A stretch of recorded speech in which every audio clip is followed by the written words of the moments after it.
Brightburn is a drama horror sci-fi film starring Elizabeth Banks, Jackson A. Dunn, David Denman, and Matt Jones. It is directed by David Yarovesky. The story is about an alien spacecraft that crashes on Earth with a baby on board.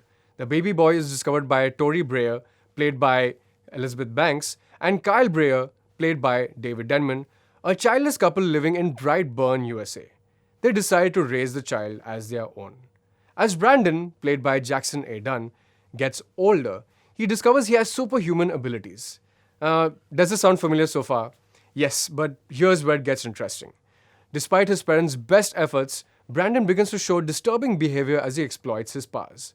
So as you can tell, Brightburn flips the script on comic book origins to look at how a supervillain can come to be. Have you ever wondered what would happen if Superman grew up to be evil? Yep, this is that story. Producer James Gunn is best known for his work on Guardians of the Galaxy 1 and 2, so he is more than familiar with superhero storytelling and what makes it work.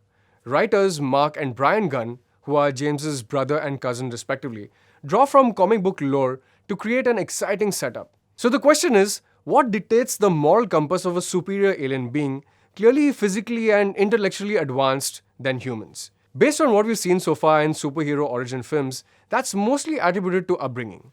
But Brandon isn't evil because Tori and Kyle Breyer are bad parents. They do their best to provide Brandon with a loving and caring environment. It just seems there's little room for compassion in Brandon's alien genetic makeup, and once his powers are triggered by puberty, his true nature is unleashed. Director David Yarovesky then takes Brandon's abilities to the nth degree and allows him to wreak havoc.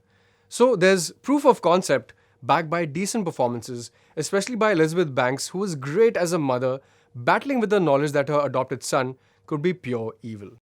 Even the young actor Jackson A. Dunn is credibly creepy as the script demands him to be. But the film's execution left me wanting more. Sure, there are ample jump scares and gore to justify being a horror flick. I mean, there's some pretty gruesome stuff here. Sadly, it also chooses to be predictable in that department, telegraphing most of its shocks. The rest of the cast is expendable, and their characters are treated as such, often making questionable choices for the sake of pushing the story to the next alarming visual. This is my pet peeve in horror films, and I think it's just lazy writing. The screenplay takes off on that path, causing narrative mayhem along the way. For such an outlandish premise, the film also takes itself too seriously. I wonder if a more accomplished director, perhaps James Gunn himself, could flesh out deeper character revelations warranted by such a premise, with dark humor thrown in for good measure. I mean, might as well have some fun along the way, right? I'm going with 3 stars for Brightburn.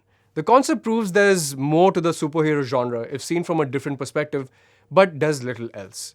Still, there's enough for horror fans to want to check this out. Guys, thanks so much for watching. Tune into It's Entertainment, only on Mirror Now, you first.